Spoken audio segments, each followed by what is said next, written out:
جیسا سوچو گے ویسا بنو گے، تمہارے خیالات ہی تمہاری تقدیر ہیں، آپ کی اچھی سوچ ہی آپ کے شاندار مستقبل کی ضمانت ہے۔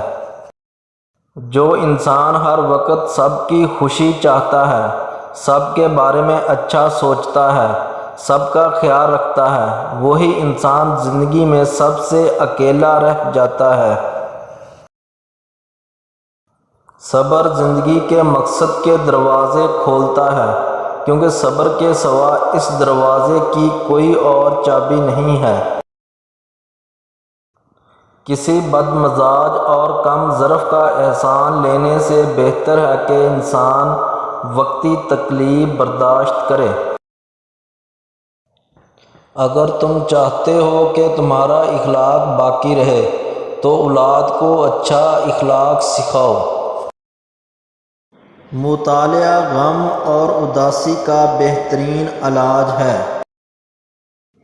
اللہ تعالیٰ سے جب مانگنے لگو تو اپنی اوقات دیکھ کر نہیں بلکہ اس کی شان دیکھ کر مانگنا۔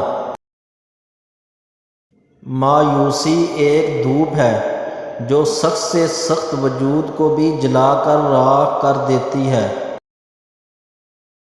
صبر رکھو، ہر چیز آسان ہونے سے پہلے مشکل ہوتی ہے۔ نیک لوگوں کی صحبت اختیار کرو، صحبت میں بڑا اثر ہے۔ اچھا بولنے کے لیے پہلے اچھا سننا ضروری ہے۔ اچھے ساتھی کو چھوڑنے کا نتیجہ یہ ہوتا ہے کہ کوئی برا ساتھی مل جاتا ہے۔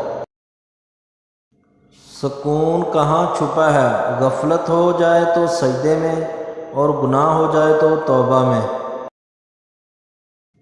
رزق ہو یا محبت، قدر نہ کرو تو رب چھین ہی لیتا ہے۔ ماں سے کبھی حساب نہ کرنا ورنہ تم پر رزق کے سارے دروازے بند ہو جائیں گے۔ بلی گھر میں نظر آ جائے تو اسے دودھ، گوشت کا ٹکڑا یا روٹی کھلا دیں، آپ کے رزق کے دروازے کھل جائیں گے۔